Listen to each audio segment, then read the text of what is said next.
I had always dreamed of working at a grand hotel. The thought of being part of a bustling establishment where I could meet interesting people from around the world thrilled me. So, when I got the job offer at the old Hilltop Hotel, I was over the moon. Little did I know, this dream job was about to turn into a nightmare. On my first day, I arrived at the hotel just before sunset. The building stood tall and imposing, with an air of old-world charm. Its stone walls were covered in creeping ivy, and the large windows reflected the fiery hues of the evening sky. As I walked through the massive wooden doors, I couldn't shake off a feeling of unease. Inside, I was greeted by Mr. Johnson, the hotel manager. He was an elderly man with a stern expression, his deep-set eyes shadowed by the dim lighting. His voice, a hollow whisper, seemed to echo eerily through the empty cavernous halls, reverberating off the dark wood-paneled walls. The air was thick with an unsettling stillness, as if the hotel itself was holding its breath. The only sounds were the occasional creaks of the floorboards, groaning under an invisible weight. As Mr. Johnson guided me through the shadowy corridors, he pointed out the reception area, the grand yet faded dining hall, and the guest rooms, which seemed to loom ominously in the dim light. Cobwebs hung in the corners, and the flickering candlelight cast dancing shadows that played tricks on my mind. The atmosphere was heavy, suffused with an almost tangible sense of foreboding. Mr. Johnson led me to my quarters, a small, isolated room tucked away on the top floor. It was quaint in a melancholic way, with a single creaky bed, a wooden desk marred by time, and an old wardrobe that seemed to exude an air of forgotten secrets. As I unpacked, the silence was so profound that I could hear my own heartbeat. I couldn't shake the sensation of unseen eyes upon me, the prickling of my skin, a constant reminder of an invisible presence. I tried to dismiss it as first-day jitters, but the feeling persisted, gnawing at the edges of my sanity. My first shift was the night shift, and the very thought sent shivers down my spine. The lobby was dimly lit, with shadows dancing grotesquely on the walls from the flickering candles. The air was thick with a musty scent, mingling with the faint aroma of old wood and forgotten memories. Guests trickled in slowly, each one giving me a polite nod or a tired, haunted smile that seemed to hold untold stories of despair. Their footsteps echoed in the cavernous lobby, a stark contrast to the oppressive silence that followed their departure. As the hours passed and the lobby emptied, an eerie stillness settled over the hotel. The silence was so profound that even the slightest rustle sounded like thunder. Around midnight, the hotel seemed to awaken from a deep slumber. Whispers, faint and unintelligible, began to seep through the walls, filling the empty hallways with an unsettling murmur. They seemed to come from every direction, growing louder and more insistent, as if unseen entities were closing in on me. The chandeliers above swayed slightly, casting sinister shadows that twisted and contorted on the walls, though there was no draft to cause their movement. The flames of the candles flickered violently, as if disturbed by a breath from another realm. I tried to focus on my work, but the whispers became almost unbearable, a cacophony of ghostly voices that seemed to whisper secrets of the past right into my ear. It felt as if cold, invisible fingers were brushing against my neck, sending chills down my spine.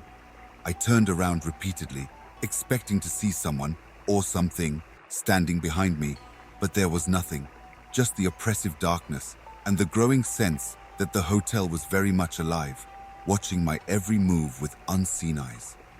Suddenly, the bell at the reception rang, piercing the oppressive silence like a scream in the night. I looked up, startled, to see a tall, pale man standing before me. His skin was ashen, stretched taut over his gaunt frame, and his eyes were deep, hollow voids that seemed to suck the light from the room. His chilling smile, wide and unnatural, sent a wave of icy dread down my spine. He stood motionless, his presence almost spectral in the dim light. "Good evening," he said, in a slow, deliberate manner, his voice a haunting whisper that seemed to echo through the lobby. "I need a room for the night." I swallowed hard, my fingers trembling as I checked the register.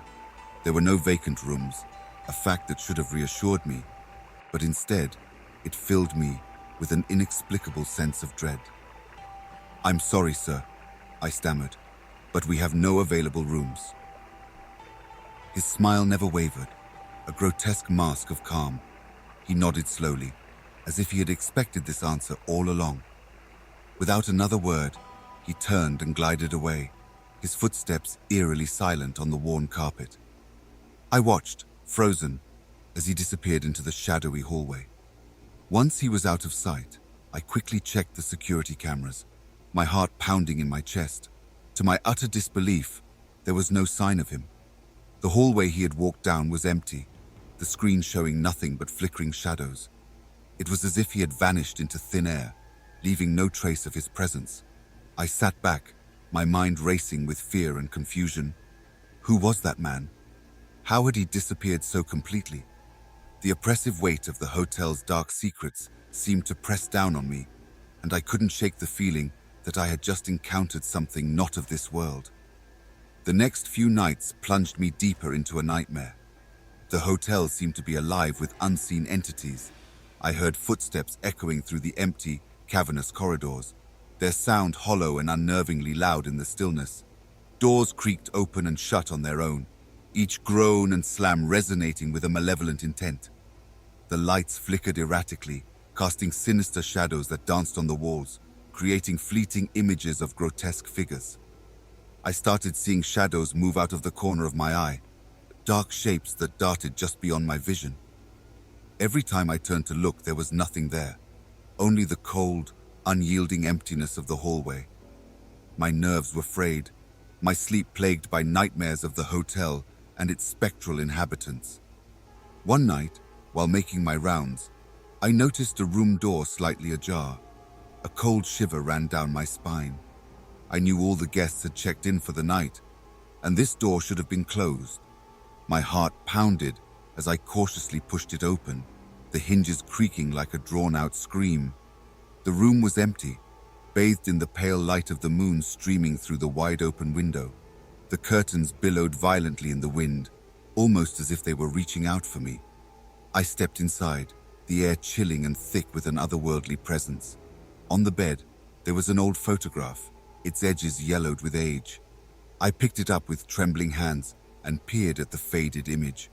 It was a picture of the hotel, dated back to the early 1900s. My breath caught in my throat as I scanned the faces in the photo. There, among the old staff, was Mr. Johnson, looking exactly the same as he did now, his stern expression frozen in time. I stumbled back, nearly dropping the photograph, my mind reeling. How could this be? The realization hit me like a cold wave. Mr. Johnson was not what he seemed. The hotel, its secrets and its inhabitants were far more sinister than I had ever imagined. The walls seemed to close in around me, and I fled the room, the photograph clutched tightly in my hand, my heart pounding with terror. Confused and terrified, I confronted Mr. Johnson the next morning. The dim light of dawn cast long, eerie shadows across the lobby as I approached him. He stood behind the reception desk, his face expressionless, as if he already knew the horror I was about to reveal. When I showed him the photograph, his face turned ashen, his eyes wide with a mixture of fear and resignation. He motioned for me to follow him into a small, dimly lit office. The air inside was thick with the scent of old paper and decay. He listened to my story with a solemn expression, his eyes never leaving the photograph. When I finished, he let out a long, weary sigh, his shoulders slumping under an invisible weight. "The hotel has a dark history," he began, his voice barely more than a whisper, as if he feared being overheard by unseen entities.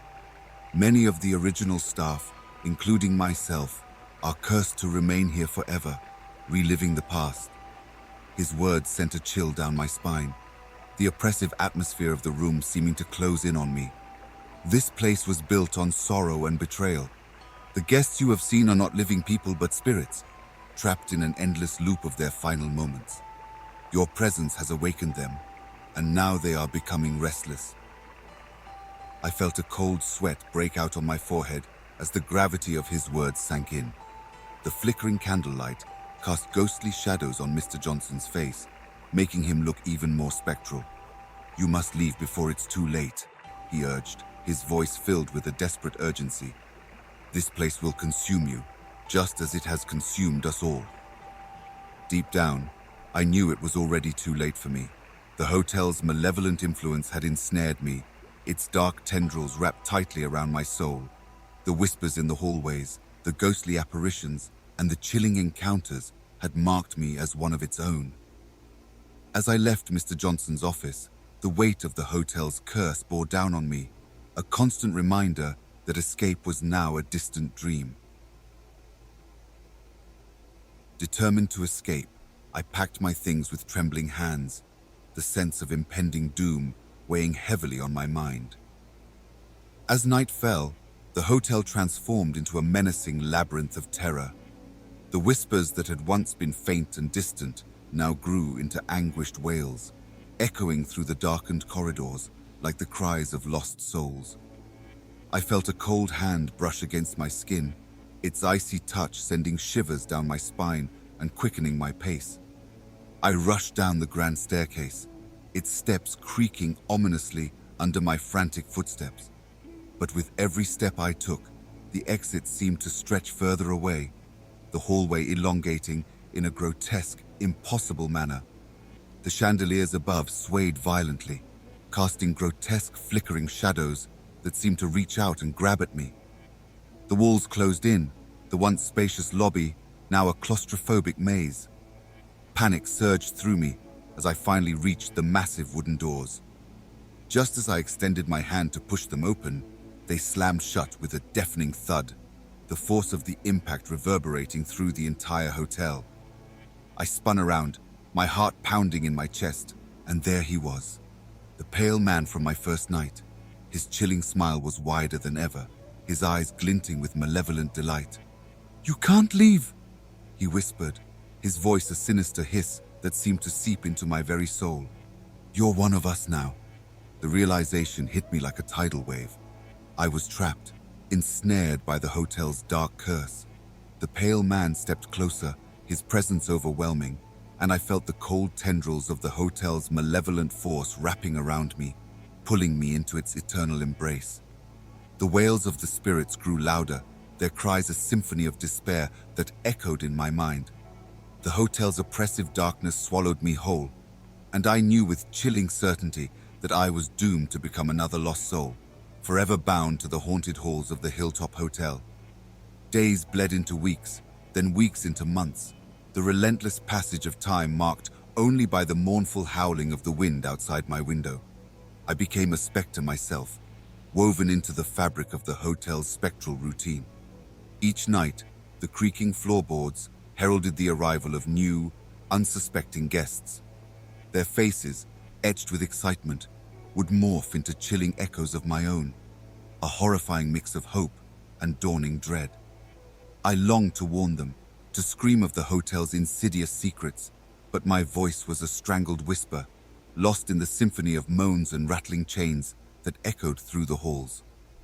One particularly stormy night, a young woman with eyes like startled deer arrived. As I watched her register, a sliver of hope, fragile and fleeting, pierced the suffocating despair. But as Mr. Johnson's smile, cold and reptilian, stretched across his face, I knew it was a futile hope. Desperation clawed at my throat. I lunged towards her, my spectral form a wisp of smoke, but my touch passed harmlessly through hers. Tears, unseen and unfelt, streamed down my face, a silent scream trapped within the confines of my ghostly prison. If your travels ever lead you to the desolate cliffs overlooking the churning sea, and you see the silhouette of the old Hilltop Hotel hunched against the storm like a skeletal beast, heed this tale. The whispers that caress the wind are not mere figments. They are the echoes of 1,000 lost souls. Turn away, traveler, for once you step through the threshold of that cursed place, you become part of its unending cycle, another lost melody in the symphony of the damned. The next morning, a tremor of nervous anticipation ran through me. A staff meeting was buzzing downstairs, hosted by Mr. Johnson himself. It was now or never. Gathering my things with a frantic urgency, I spotted a kind-faced guest in the lobby. In a hushed tone, I explained my predicament, the whispers, the dread, the need to escape. To my surprise, he didn't scoff.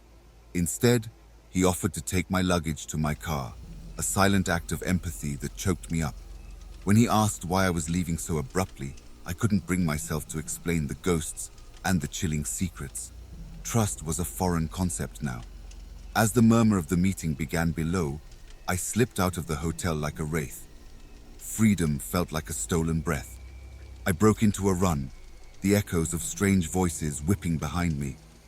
Reaching my car, I slammed the door shut and peeled out of the gravel driveway. Only when I saw my own house on the horizon did I dare to slow down.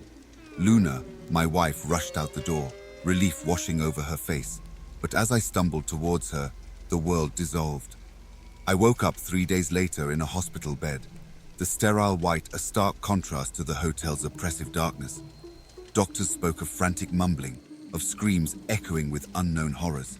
And then they asked the question that sent a jolt through me. Who wrote the letter J on your neck? The chilling realization dawned.